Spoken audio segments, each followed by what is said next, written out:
all of you are taking 4 subjects, right? Yes, sir. Yes, Awan. Your final semester. Already final semester. All right. So apology for not being able to conduct the class last week. So I promise you that it's better for me just to meet you for the last session of this week.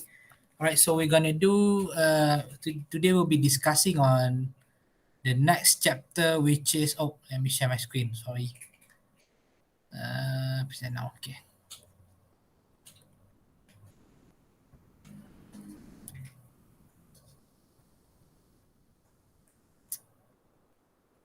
All right, today's topic will be on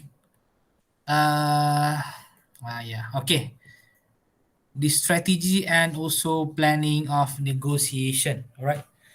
So basically, based on the previous topic, I've already explained to you on distributive bargaining and also distributive and also integrative bargaining. All right, so this is more on how to plan, strategize, and also not just executing but also planning on how to execute negotiation. All right, so based on the previous lecture that I've given you, most of the time we'll be discussing on the examples of transaction, contoh-contoh dalam bentuk urus niaga, transaction in buying or selling things, for example. But bear in mind, we can also negotiate not just to buy things in terms of getting, having to come up with financial financial kind of transaction or something. Sometimes negotiation can also occur in terms of you exchanging things, or maybe in terms of you trying to get mutual understanding in this thing. For example, you are negotiating on whether when you are, let's say, building a new, what you call that, building a new awning. For example, you living in a housing area neighborhood, all right, so you're building an awning, so you're negotiating with your neighbor on whether we should have an awning together, all right, combined, because we are at a terrace house. So how about we come up with, how about we share our money and come up with a nice awning which can cover both of our houses, right? Because it seems like it's beautiful to be that way rather than having it stand alone on your own for something. Okay.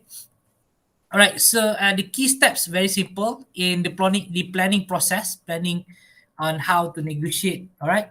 Key steps will be only number one, you must have your goals. All right. What do you want to achieve actually from this transaction or from this cooperation?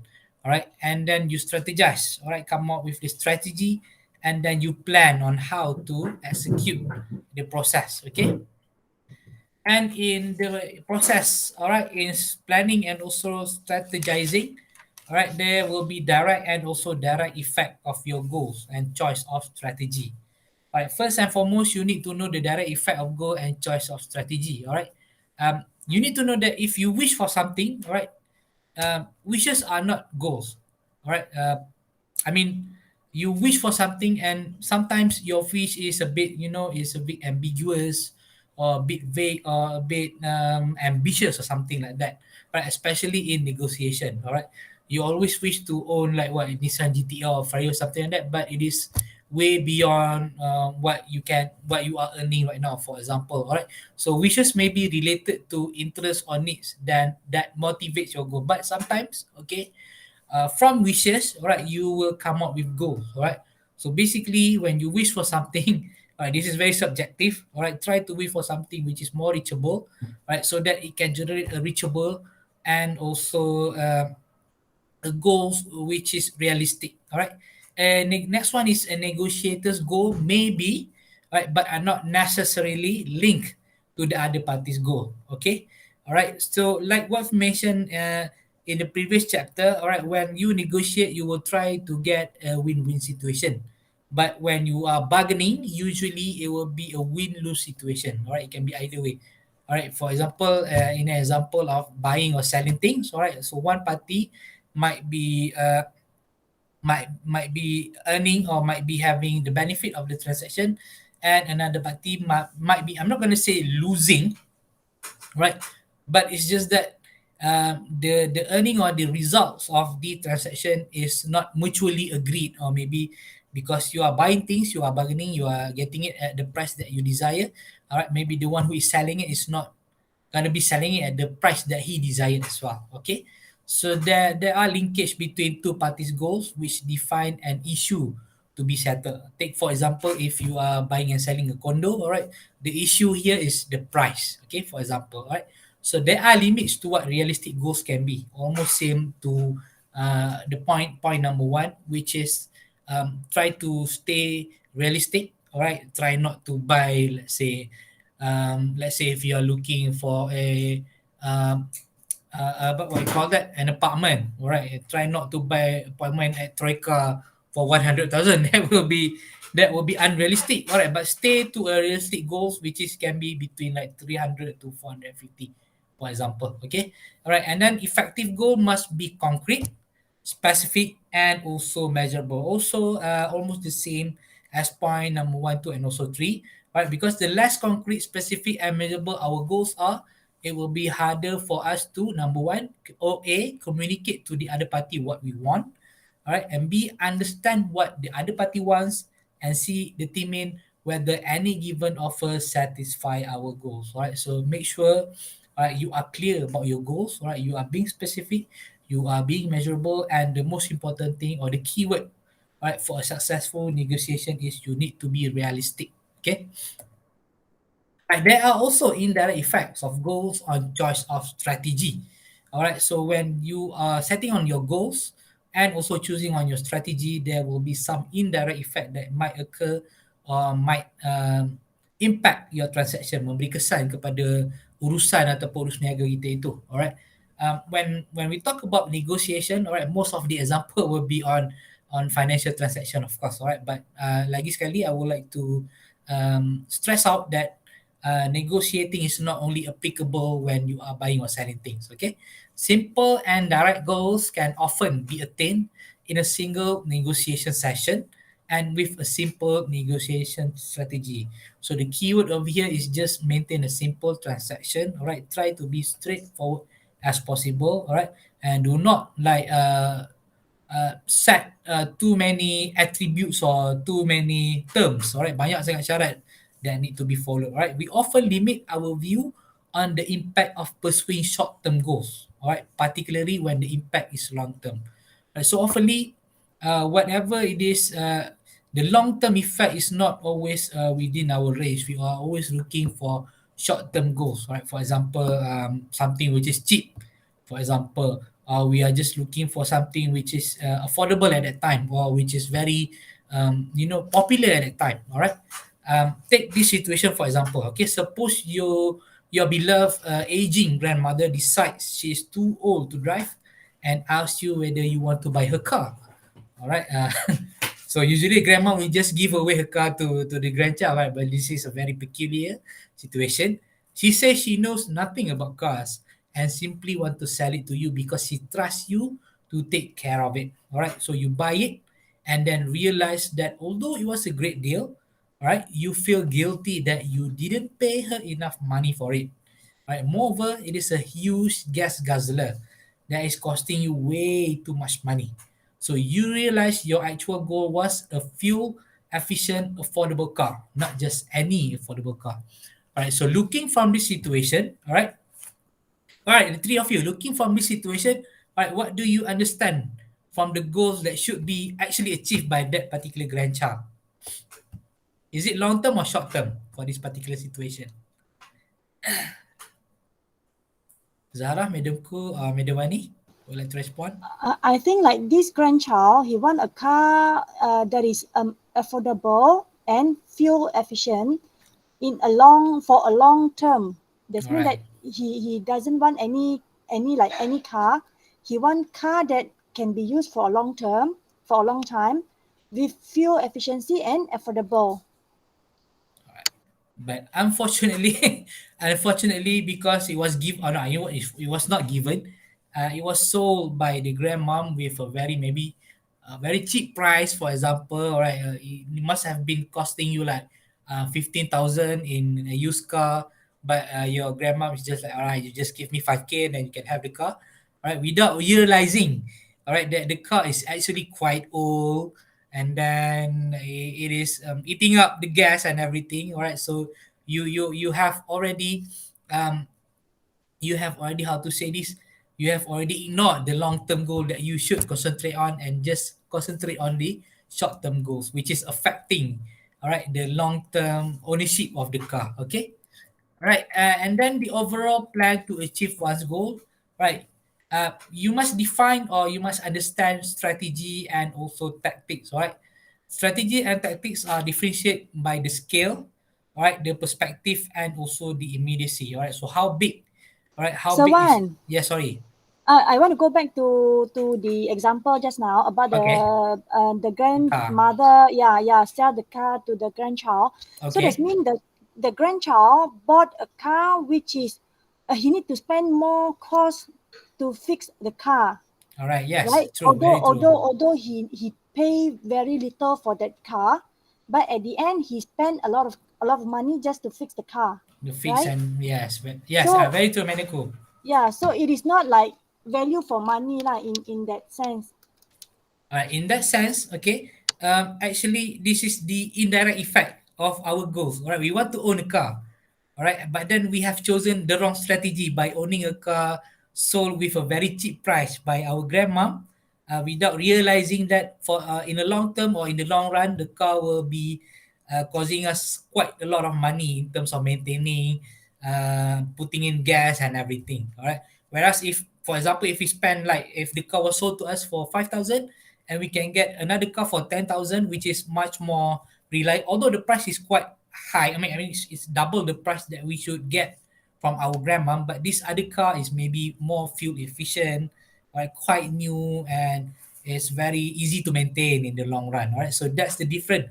That's how we try. That's how I try to explain to you that sometimes, all right, when the goal is there but then the strategy is wrong, or maybe the goal, you are too attached to the goal, the short term goal, right? I must get this first, right, by ignoring the other effect. If I just put more choices, or maybe if I just stay calm, all right, stay calm and be patient for a while and look for other options, all right, which can suit all of my goals, which are fuel efficient, affordable, easy to maintain, I might get something which is very satisfying. Okay. All right. Thank you, Madam Ko. Thank you very much. All right. Where are we? Okay. The overall plan. All right. So the scale, all right, is how big, all right, how big the process or how big is the negotiation that is happening. All right. And then in what perspective are you looking at the negotiation process? All right. Are you being the one? Are both of you trying to get a good deal out of this negotiation process? The both of you trying to get a mutual agreement, or did one of you only want to gain something and the other one should be losing something, or are you totally like giving away? I mean, you are not negotiating at all, as if you will totally agree, all right, to whatever offers that you are receiving, all right, and also the immediacy, like what I've shown you just now, all right. Are you is it very immediate for you to get a car, or is it, can you just stay calm and patient for a while until we can find a very good car which is worth buying, all right. So tactics are actually subordinate to strategy. All right, so we have the strategy as the main one, and under strategy we're going to have tactics, all right, because they are structured, all right, directed and driven by strategic consideration. Okay, take this situation for example. Okay, your negotiation strategy might be integrative. Okay, sorry, which allow both sides to achieve their objective, all right, designed to build and maintain a productive relationship with the other party while using a joint problem solving approach to the issues. So in pursuing this strategy, appropriate tactics include describing your interests, okay, using open-ended question and active listening to understand the other's interests. All right, you are always open to discussion, always ask what the other party wants, always try to convey what do you want in a very sincere way, all right, and also practice active listening to understand their interests and inventing option for mutual gain and driven by strategic consideration, all right. So the strategy here that we are using is integrative rather than using distributive, which is a more of a win-lose situation. right? You are using the strategy of integrative, and you are applying the tactics of you know having discussion, all right, being open, being sincere, all right, always listen to what the other party has to offer, all right, and then you will try to invent, all right, or come up with solution which is mutually gain, all right. So in the case of for example getting the cars, all right, because you know that your grandmom is not gonna drive it anymore, for example, all right. So uh rather than just opting for that particular car, for example, all right, you might as well just let it be there, okay, or maybe just let other people who are very in need of cars, all right, maybe those who can't afford to buy new cars, or who can't afford to get cars with a much higher price, right, to get that one, because you know that your long run strategy or your long run goal is to get something which is not only affordable but also can be well maintained and doesn't eat up too much gas and everything. Okay, so strategy and tactic must be there. All right, next one. Okay, in strategizing, all right. So one, Yes. if I may add, Oh yeah. in that case of buying the, I mean, buy the grandmother want to sell the car to the grandchild, Yes, so yes. the grandchild strategy is supposed to be delaying the purchase of that old car by using tactics such as like explaining to the grandma he don't have, maybe I don't have enough money, so that he can just like put off the grandmother intention to sell it to him. All right. Can I say that? Yes, you can say that as well. But I think, in my opinion, it will be more of a distributive kind of situation whereby you are just withdrawing yourself away from that negotiation process, meaning that you think that this car is not worth buying, or maybe, but you are not going to say, I think this is not worth buying, grandma. You're not going to say that to your grandma, right? But maybe you can just say in a very nice way, saying that you are not in need of cars right now, or you are looking for something which you desire, for example. So you just withdraw. All right, you just withdraw yourself from that particular negotiation process, and then let other parties take over if they are other people, or maybe other siblings or relative of yours are interested in that particular transaction. But if let's say the grandmom decide just to give it away to anyone who wanted it, all right. So um in that particular situation, I think you will not be losing anything, because that particular car is not within your goals, your long term goals. But if you are actually looking for the short term goals, you are really in need of cars, all right. You think that this is something that you have scored, all right. This is a score, all right. You got it for a very cheap price, all right. Then you can go into distributive negotiation process of distributive bargaining by trying to get maybe a win-win situation with your grandma, for example, because this is a very kind of a complicated situation where it involves relative, right? Maybe you can just if your grandma want to sell it to you, yeah, you can offer her a ride or something. Maybe if she wanted to go elsewhere, maybe if uh, maybe she doesn't have you doesn't have to pay her anything, for example, all right. You can use the car, but you will be there if the grandma needs you to drive her to elsewhere, all right. So it doesn't have to involve money, it doesn't have to involve every time the transaction happen, it doesn't have to only involve money. It can only be in terms of gaining mutually by providing services, for example, or exchange, or getting things which are mutually understood and also mutually agreed by both parties. Okay. All right. Is it clear, Madam Ko? Yeah. All right. Okay. Thank you. Where were we? Okay. Unilateral versus bilateral approaches to this strategy. All right. So when we are talking about unilateral strategy, it is actually a strategy which only affect one person. All right. So unilateral is one-sided. All right. You are ignorant about the other party's goals. Whereas when you are applying bilateral strategy, you should also include process for gaining information about the other party. All right. Usually, when this process happen, all right, if you are a unilateral person, all right, you will just tend to concentrate on your goals and how should you achieve it, all right. But if you are a bilateral person, you still will concentrate on your goal and how would you achieve it, but you will do extra work by doing research or gaining information about the other party. What does the other party want? What can he offer? What can you offer to him as well? Okay. All right. And then we're going to have the dual concern model.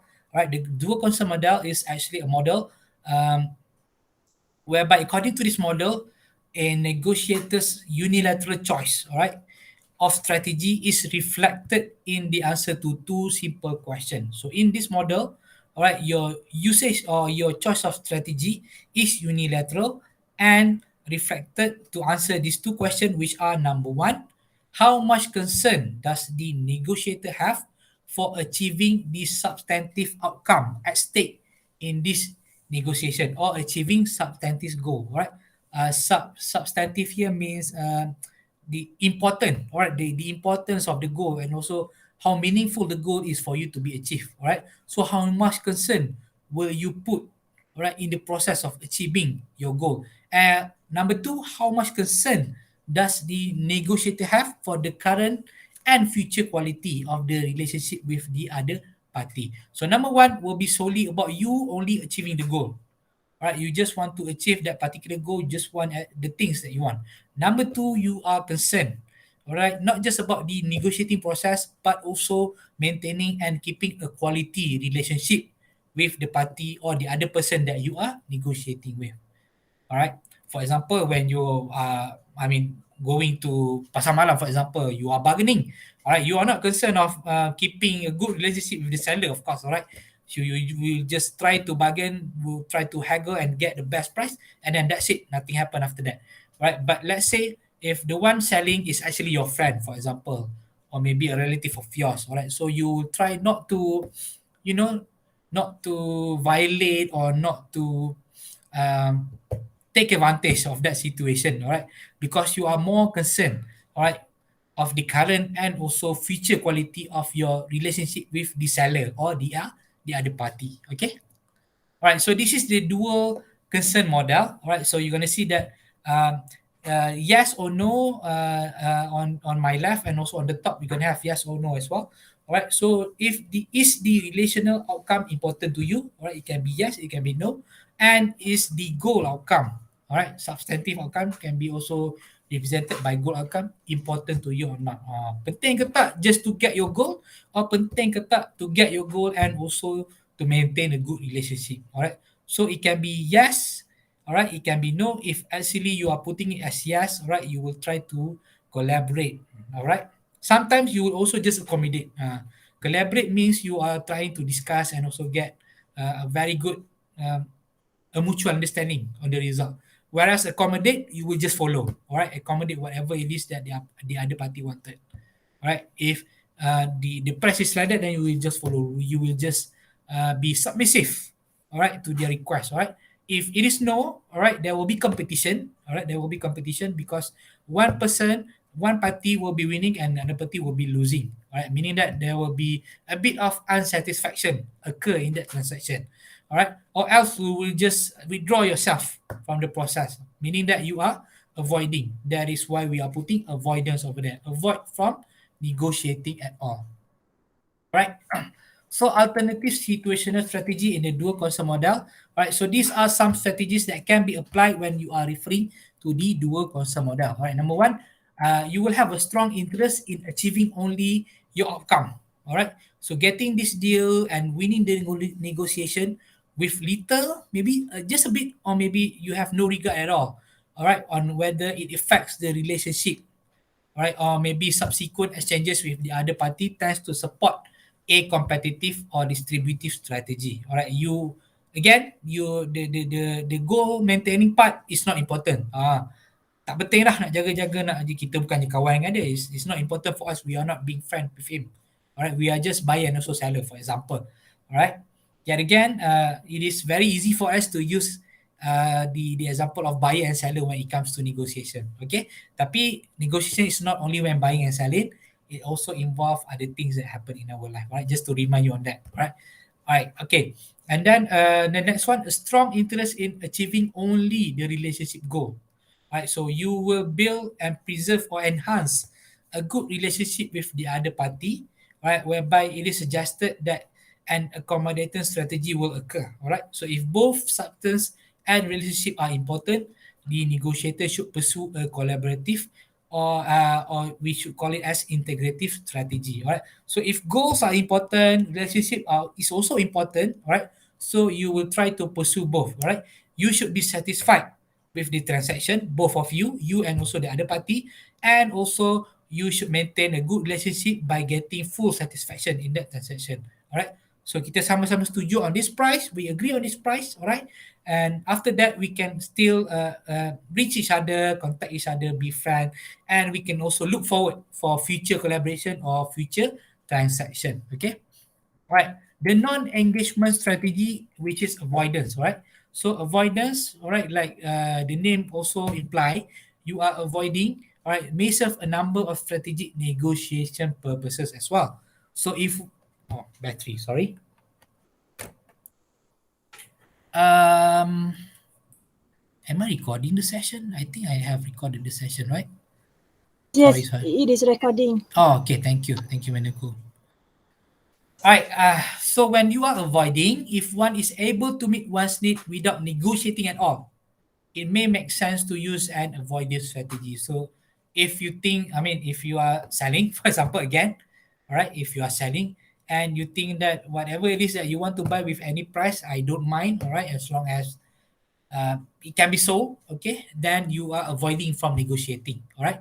So you are just accommodating, all right? It simply may not be worth the time and effort to negotiate sometimes, okay? Sometimes it is not worth to negotiate over one ringgit, five ringgit, or two ringgit kind of merchandise, for example. So if from that one ringgit you are already generating profit, all right, so let it be one ringgit, okay, although the price was actually 5 or 10 ringgit, for example.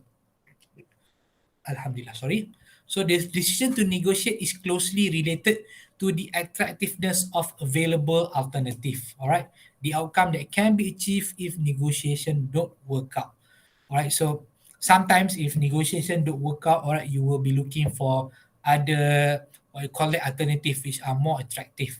All right, so other rather than sometimes if you do not accommodate or you do not just being submissive to the offer, you will just avoid yourself from negotiating. Okay, that's it. I will not be selling this, for example. Or sorry, this is the price that I have offered. I don't think I can reduce the price anymore. All right, so you will just withdraw yourself from that particular transaction. Okay, and then the active engagement strategy, all right, accommodate, and then you're going to have competition and also collaboration. All right, competition is described as distributive or win-lose bargaining, right? So you will try to, both parties will try to get the maximum, all right, output from that particular transaction, right? You can also be collaborating as integrative or win-win negotiation, or you can have a very calming and also mutually agreed kind of outcome from that negotiation, right? Or you can just accommodate, all right? It is a much of a win-lose strategy, all right. As much as a win-lose strategy as competition, although it has a decidedly different image, right? It involves an imbalanced outcome, all right, but in the opposite direction, all right. When you accommodate, all right, usually it will not be I win, you lose. It will be I lose, you win, all right, because um, for example, if you are the one who are being submissive, all right, you are I mean you are being submissive to that particular offer or to that particular transaction. Right, whatever it is that you offered, I'm gonna take it. All right. If you are being competitive, all right, take it or leave it. All right, this is my last price, right? But if you are being collaborative, okay, how about we take it to this particular price? All right, I will gain a bit of profit, and you will get it to, you will get the merchandise for quite a cheap price from the original market price, for example. Okay. All right. Other than that, all right, we should also understand the flow of negotiation, or known as the phases. All right, the phases of negotiation. All right, so we have 7 phases in negotiating. So phase number one is called preparation. Phase number two, relationship building. Number three, information gathering. Number four, information using. All right. After that, you're gonna have bidding, and then number six, sorry, you will be closing the deal, and number seven is it is called implementing the agreement. All right. So in preparing, all right, you will decide, or both parties will decide what is important, all right, and again you will define your goals, all right. If it is a distributive one, all right, sometimes the goal will be a bit vague or ambiguous. But if it is an integrative one, all right, so both parties will express their goals clearly, all right, and thinking ahead how to work together with the other party. All right, after that, you will move on to relationship building. All right, this is when you will decide on whether to have a long-term relationship or you will just want your relationship to be during that transaction, and that's it. Because the goals are much more important, right? Your goals are much more important than maintaining relationship. All right, you will get to know the other party, understand how you and the other are similar and different, and building trust and commitment towards achieving a mutually beneficial set of outcomes. All right. And then information gathering, you will learn what you need to know about the issue. Right, for example, in the transaction of buying a condo, the one that I've explained in the previous chapter, the issue over there is the price, all right, about the other party and his or her needs, all right, about the feasibility of possible settlement, all right, mutually agreed kind of transaction, and what might happen if you fail to reach agreement with the other side. All right, if you fail to reach agreement, for example, if you are buyer, you might be losing this good deal, and if let's say if you are the seller, you might be losing this a very committed buyer over here. Okay, all right, and then you will use the information that you have gathered. All right, you will assemble them. All right, assemble the case you want to make for your preferred outcome and settlement. All right, and that will maximize your own needs. All right, and this presentation is often used to sell your preferred outcome to the other party. All right, in this particular section, all right, when the information has already been gathered, you will try to choose, assemble them, and choose, right, which are the outcome and settlement that will not only benefit you, right, but also will satisfy the other party, right. But the most important thing, because I know in every single one of us, there will be a bit of selfishness, right? So you will try to tend to put a bit of stress on what are the things that will maximize your own needs. All right. For example, if when you are buying a house, let's say you think that with 500,000 you should get a guarded neighborhood. You should get a tabletop, kitchen tabletop, and also the grill must be there. Yeah, maybe one or two aircon or something like that. All right. So you must have maximize a bit of your own needs, and then uh, this is the presentation that you should sell or you should offer, right, to the other party. Okay. All right, and then the bidding happen, right? You make move from your initial ideal position to the actual outcome. All right. So bidding is the process by which each party states, okay, its opening offer, and then makes move from that initial offer to a middle ground. All right. So when the bidding starts, all right, if you are a seller, if you are a buyer, sorry, you will tell them the price that you are comfortable, right, in buying. And if you are a seller, you will tell them the price that you are comfortable in selling. Okay, and then you will move from that particular process. All right, implementing the agreement, right? So you will have to be determining who needs to do what once the agreement is reached, right? Not uncommonly, parties discover that the agreement is flawed, um, key points were missed, or the situation has changed and new question exists, right? So sometimes flaw occurs. So flaws in moving through the earlier phases arise over here, and the deal may have to be reopened or issue settled by mediator, arbitrators, or the courts, right? So in the implementation process, right, sometimes, all right, because in the implementation process, you will tend to come to a mutual agreement, right? But in an uncommon situation, right, uncommonly, sometimes flaw occur, right? For example, when you have already agreed on buying, or you have already, I'm not gonna say you have already signed the agreement, but when you have verbal agreement, or you said that, all right, I am ready to offer this price to you, all right, and then when the what you call that, the viewing of the house, the day of the viewing comes, something happen, like you are satisfied with the quality of the bill. For example, you are unsatisfied with the way they organize the wire and electricity and everything, right? This is when, all right, you will have to move, right, and try to search for a mutual agreement in compensating the issue. Right? And sometimes if the issue is too big, it will involve other parties such as mediators, arbitrators, or maybe maybe courts, or maybe you're gonna have experts coming to evaluate the situation. All right. Right. Getting ready to implement the strategy, all right, in the planning process. All right, there are a few steps that you need to follow as well when you are getting ready to implement the strategy. Right, defining the negotiating goal. Right, again, goal can be very substantive. All right, meaning that they are very tangible. All right, they are very psychological, intangible, or also procedural. All right, meaning that how do you get right from that particular phase to reaching to an agreement. All right, and goals can also have both direct and indirect effect on the choice of strategy. Just like what I've mentioned earlier, all right, the direct effect, whether you want the goals to be a very, achieved at that point of time, or you want the goal to be achieved in the long run, all right? And knowing one's goal is the first and most important step in developing your strategy and also executing a negotiation. So you need to define your goal, and also you need to know the other party's goals as well. All right, because in negotiation, of course, you will be negotiating with another party or another person. All right. Defining the major issue related to achieving the goal, and of course, this step usually begins by analyzing the key issue to be discussed in the negotiation. All right. For example, in some small or simple negotiation process, all right, it will be only a single issue. All right. Take this situation for example. You are negotiating for the price of a computer desk being purchased at a yard sale, or the price of a used car. Right. Just a simple issue over there. All right, price of buying a simple desk and also buying used car. All right, but then other negotiations are more complex. For example, the purchase of one company by another may include a large number of questions. All right, you may include a few issues in there, not just the price. All right, it will be the transfer of inventory, and then workers that need to be laid off, or workers that will be retained. All right, and then deciding on the new headquarters, and also many more.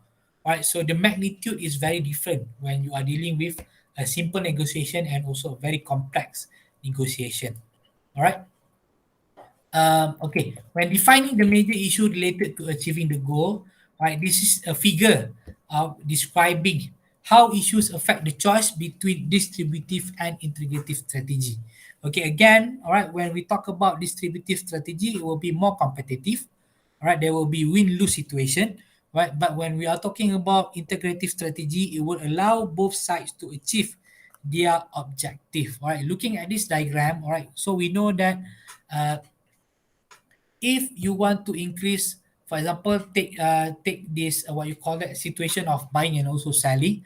All right, if you want to increase the value to the buyer, all right, it will incline more towards A. All right, but if you want to increase the value towards the seller, it will incline more towards B. All right, looking at the situation of buying a condo.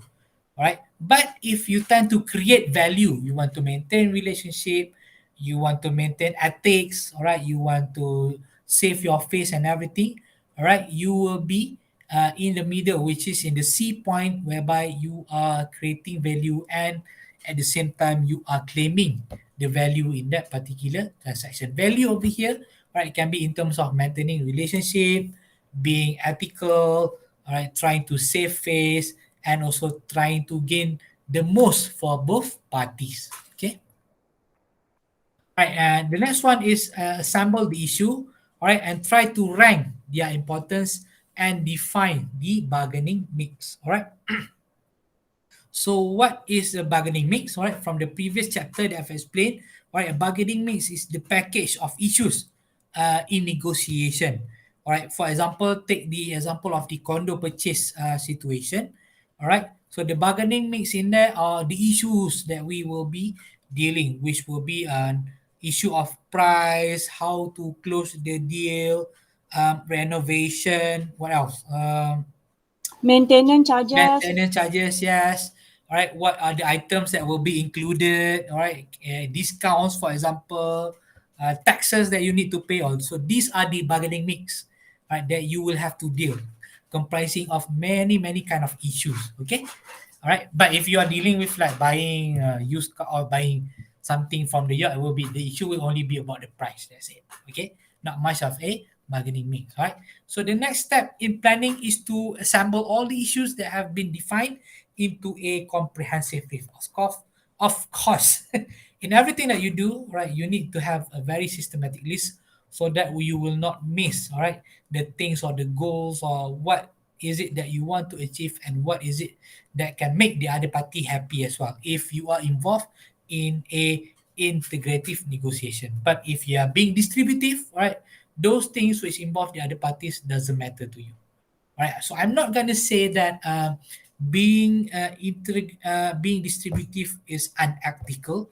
All right, but sometimes it works when you are dealing with situations that involve illogical prices, for example, or maybe illogical offers. Okay, Alhamdulillah. Sorry. So the combination of lists from each side in the negotiation determine the bargaining mix, right? So after you have assembled issues on an agenda, negotiator must prioritize them into three steps, right? So number one, determine which issue are most important and which are less important, right? Of course, maybe the price, all right? Maybe the most important one will be the price, right? And the less important one maybe will be whether the neighborhood has swimming pool, for example, right? Price, location, safety, for example, all right. And then the least one will be whether it has playground, whether it has a football field, whether it has um, nursery in that particular neighborhood, for example, right? And then determine whether the issue are linked together or separate. All right, maybe if you think that the bargaining mix of having facilities, all right, swimming pool, football pitch, nursery, surau, what else? Maybe I mean, all of these things can be linked into one particular group of facilities that you need to have in your neighborhood. All right, and then be willing to use carrot and sticks. All right, this is a term used when you want to create incentive to motivate the other towards your high priority issues, and disincentive to motivate the other away from your less preferred alternative. For example, if you are the seller and also the buyer keep on asking, all right, we need to have, why don't we have, I'm buying this for 500,000, but it doesn't have any, there's no security guard, all right, in guarding the neighborhood. All right, so you will create incentive, all right, by saying that there will be a what's the term for a rukun tetangga in English? I don't know. What watch? What was the watch? Rukun tetangga. Neighborhood watch. All right. I think it's neighborhood watch. All right. So you're going to say that, all right, there's already a neighborhood watch. All right. Established over here. People are working together. So to take turns in taking care of the neighborhood. All right. So the what you call that, the developer has already come up with a neighborhood hut. All right. A place for the neighborhood watch to rest and also to take turns, for example. Or maybe you can just say that, all right, this neighborhood is very close to the police station, so the police station is just opposite your neighborhood. So there's no need for to have security guards guarding the neighborhood. Or maybe you can just say this incentive. For example, if they are complaining about not having a swimming pool, you're going to say like, there's no need to have swimming pool over here because there are too many kids. These are very close to school. They afraid that kids might stop by and jump into the pool or something like that, right? This incentive just to motivate them away from your less preferred alternative. Okay. Right, and then you will define the interest. So after defining the issue, so negotiator must proceed to define the underlying interest and also needs. Okay. For example, an opening bid for the target point, right? So what actually negotiators want, right? So interests are why he or she wants them. For example, a target point of 200,000 for a condo will be a position. So this is what the negotiator hopes to pay, which is negotiator is in the place of a seller. All right. And then the underlying interest will be to pay a fair market price and one I can afford for that two-bedroom condominium. So there will always be underlying interest as well. In buying the condo for 200,000, all right, I am not just opting to buy this just for the price. I also want it because it has the what you call it, the layout that I want. All right, it has the two-bedroom that I want. All right. So if issues help us define what we want, right, in terms of issue will be price, in terms of the bargaining mix, all right, the things, the price, the location, what can we gain, all right, what are the things that can be given, maintenance and everything, all right. Then understanding interest require us to ask why we want them, right? Why do we need swimming pool? Why do we need security guards guarding the neighborhood and things? Okay. And then you also need to know your alternative, right? Which are known as BATNA. All right.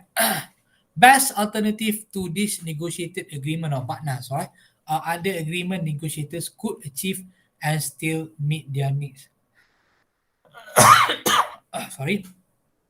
Whereas if you have a WATNA situation, WATNA, it will be the worst alternative to a negotiated agreement. All right, WATNA will be explained later in the later chapter after this. All right, but in terms of BATNA, all right, you want to have the best, all right, the best alternative that you can gain from the negotiated agreement.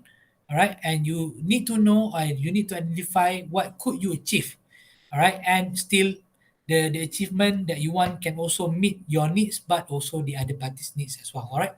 So alternative are very important in both distributive and also integrative process because it will define whether the current outcome is better than another possibility, right? Maybe, all right, if you do have alternative over here, all right, it can help you to compare, all right.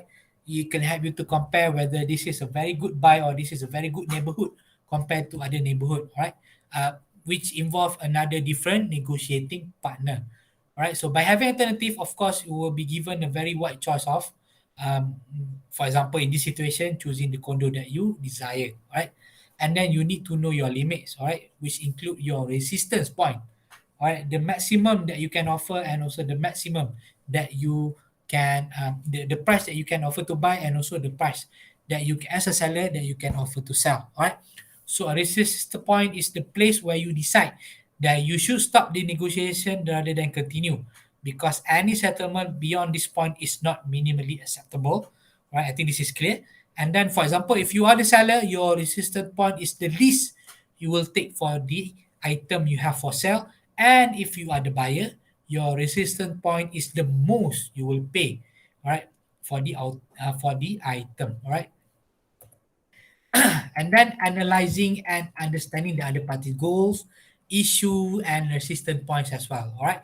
So not just concentrating on yourself, you also need to understand the other party's goal, issue, and also resistance points. All right. So in terms of the other party's goals, all right, you will try to make an effort to understand and also anticipate the other party's goals by asking them, all right, or ask them for discussion, all right, ask them of their goals as well, all right, either at the table or before negotiation, for example, and gathering information about the other party. So it can be prior, right, to the actual negotiation, or maybe it can be just in form of casual talk, right, so that you can know or you can anticipate, all right, what could the seller offer with that kind of price? Or if you are a seller, what could the buyer pay you, all right, for the facilities or for the item that you are giving or selling to them, all right?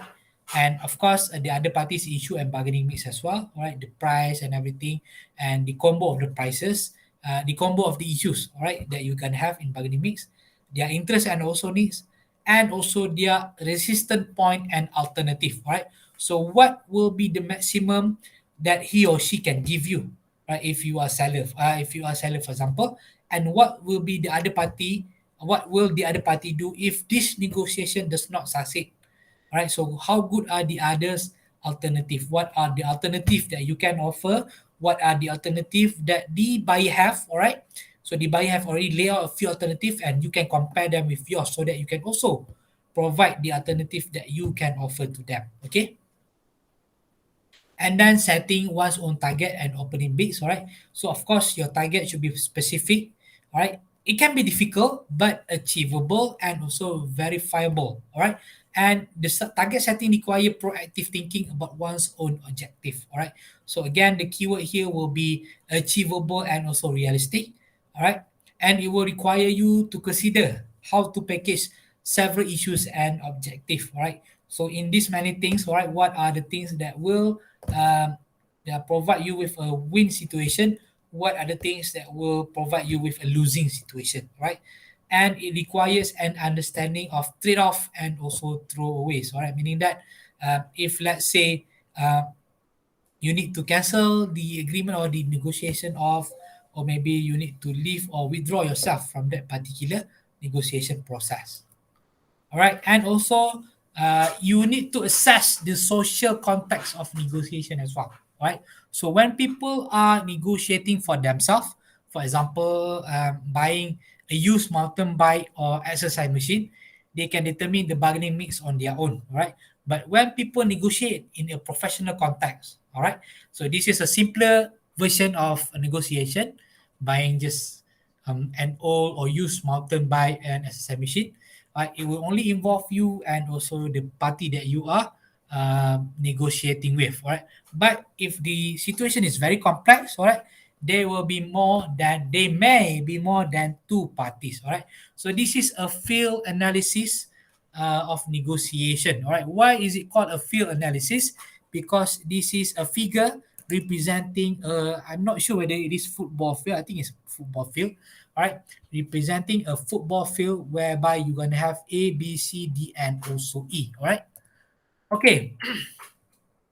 When people are negotiating for themselves, for example, all right, again, this is the same context. All right, you're gonna have A, B, C, D, and also E. I'm gonna put this side by side, so it will be much more clearer to you. Okay. Where is the picture that I've already? All right, this is all right. Okay, so this is the football field. All right, the field analysis of negotiation. All right, I'm gonna. Oh, it's gonna be too big. All right. Okay. All right. Okay. All right. So this is the football field of negotiation, field analysis of negotiation. All right. So we can see that A and also B. A is the direct actor. All right. Who is on the field on our side? Right. It will be ourselves if it is a very simple negotiation. But if it is a very complex negotiation, it will be ourselves and also our support system. For example, our lawyer, the experts that will back us up, maybe what you call that, if you are buying a house, all right, it will be a valuer, all right, and then it can be one-to-one game, just like buying a used bicycle, or you could get help from lawyer, accountant, or experts who can assist you, right? All right, B will be your opponent, right? The opposition actor, all right, who is on the field on their side, all right. Of course, it will be opponent, all right, and it will be their support system as well, all right. It can be their lawyer, their valuer, their accountant, the experts that they are bringing to support them, all right. If this is a very complex kind of situation, all right, and then we're gonna have C, all right, which indicate the indirect actors, all right, who is on the sidelines, all right. If you see C over here, C are actually the substitutes, all right, substitution that a football game can have, all right. O, A is the player, B is another player, is the opponent, C will be the substitution, all right, which indicate indirect actors, all right. So indirect actors over here can be superiors, right, or person who must approve or authorize the agreement. All right, it can be the bank. All right, it can be land and district office. It can be valuer. It can be any other parties who are very superior, which can help you to approve. All right, that particular agreement. All right, let's say we are talking about a negotiation process involving buying a house, for example. Okay, and then D, all right, we're gonna have the interested observers. So D over here in the field will be the spectators. All right, D will be the spectators, which are the interested observers. All right, who is in the stand? Because spectators will be on the stands. Okay, will be watching from the stands. All right, watching the game, but can only affect the deal indirectly. For example, shareholders, competitors, all right, analysts, and maybe in some cases the media, right? High profile transaction, for example, the taking over Facebook are taking over Instagram, for example. So they're gonna have shareholders and also competitors trying to get Instagram as well. Digital analysts and also the media are talking about this, right? They are watching the game, right? But they cannot affect you directly, but just indirectly. Okay, and then E will be the environmental factor. All right, so E will be the factor, all right, will be the factor circulating the field. Okay, environmental factor, what is going on in the broad environment of the game outside the stadium. In this case, it will be outside the stadium, but shaping and defining what happens in the stadium. All right. For example, history of relationship. All right, you have a good relationship with B. For example, Facebook founder has a good relationship with the Instagram founder. For example, so the merging or the taking over of Instagram by Facebook will not be a huge problem. Right. Maybe expected future negotiation. All right. So you want to have future relationship. There will be more transaction and negotiation happening in the future. All right. So you want to maintain a good relationship. Okay. And then deadlines that need to be followed, and then some common practices or rules, regulation, and also ethical system. For example, buying a house here in Kelantan. For me, because I'm not Kelantanese, my IC is 02 Kedah. So there are few steps that I need to climb.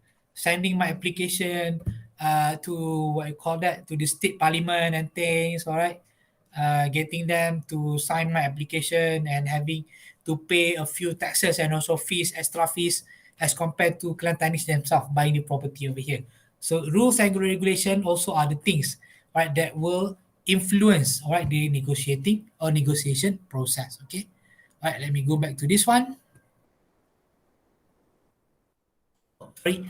And then last but not least, presenting the issue to the other party, right, which will include the substance and also the process. All right. So when you present and frame the issue to them, first consider how you will present your case to the other negotiator. This will be more of how the interpersonal connection occurs over here. All right. So you need to consider how to provide ample supporting facts and argument for your case, and to be able to anticipate and refute the other party's argument with your counter argument as well. If, let's say, if I refuse to pay the tax, the extra tax that I need to pay as not foreigner, as a non-citizen or non non-citizen of Kelantan, not only 0303 IC. All right, so I need to refute the state government argument. I need to counter argument them by saying that I've been working in Kelantan for the past 7 years. All right, my wife is Kelantanese, so I think I have the rights to buy properties in Kelantan as well. For example, all right. So you need to plan the process and structure the context by which information is presented. All right. For example, these are just example of how you can plan the process. All right. So what agenda should you follow? All right. What are the things that should be discussed first? For example, is it going straight away to the price, or is it just trying to get to know or maintain a good relationship, okay, with the other party, or is it straight away putting all your alternative and asking them to choose what is the most comfortable alternative that can mutually profit both of you. Okay, where should we negotiate? All right, of course, will be the place where the negotiation should occur, right? Sometimes, right, you might negotiate in a coffee house or in an office, right? Any places, right, which can be a very comfortable place, can also affect the emotion, all right, the emotion and also the process of negotiating. All right, so how should you begin? All right, again, all right, by beginning with a very sour note, for example, straight away stating that, oh, this is very expensive, I'm not sure. It will influence, all right, the emotion and also the situation of the negotiation process. All right, what is the time period of the negotiation? Make sure the time period is suitable, right? Maybe office hours, or maybe if you're gonna go at night, evening, late evening, maybe over dinner, for example. All right, what might be done if negotiation fails? All right, try to maintain a good relationship as well. All right, just do not straight away withdraw from the process, because you wouldn't know that in the future you will be negotiating with the same party over different things. Okay, how will we keep track of what is agreed to? All right, get phone numbers, emails, stay in touch, keep in contact, right? And have we created a mechanism for modifying the deal if necessary? All right, have you lay off or lay out your alternative? All right, what are the things that you want, to gain from that particular transaction? What are the things that the other party wants to gain from that particular negotiation process or transaction? Okay, right, done. Okay, any question in this particular chapter? Someone on the last slide. Last slide. Oh, sorry. All right. Okay. Okay, number 6. All right. How will we keep track of what is agreed to? That means during the negotiation process, Mm-hmm. there will be either us or the other party. They need to write down what has been agreed, so Yeah. that and then signed by both parties. So whenever anything happen, we can just like show the proof that okay, you have signed that we agreed upon this decision. Yes. Keeping record, right? Keeping record of what is being discussed before, what is mutually agreed before, right? Thank you. Thank you, Madam Khoo.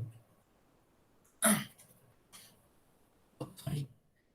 Okay. Any question? Any response? All right. I hope you understand the field analysis of negotiation. All right.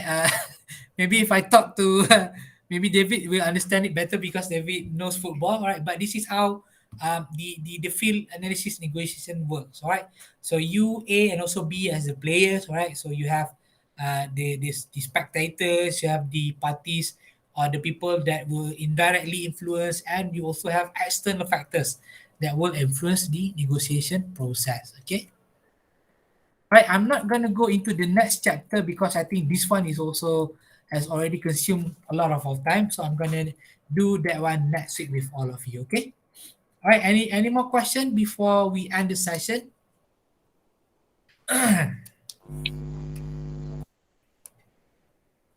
I think I have to familiarize myself with the term used in the negotiation lah. Like for example, sometime when Yeah, last week I read about the distributive on distributive bargaining.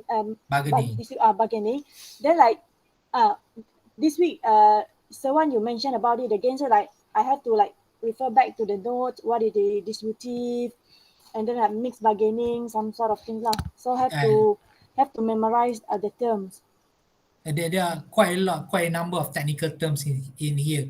So I will try to like express the terms every time we meet, all right? But just remember how it's not like you memorize every single words of the definition, but just remember how they work, all right? Because distributive only involve it will be win lose, it will be very competitive, whereas integrative it will allow both parties to achieve their objective, all right? As simple as that. Okay, Madam Ko? Okay, All right. okay. Right. Okay. Thank you, Madam Khoo. All right. Okay. I guess that's all for today. Thank you very much. I'll be the slides is already shared in your e-campus, and I will also include this particular lecture on e-campus for Ramya and also David to watch later. Okay. So thank you very much for the fruitful session tonight. All right. I'm going to stop sharing. Okay. I'll be meeting you again next week for the next lecture. All right. Okay. If you got any more questions, you can always ask in the group or you can always PM me personally. Okay.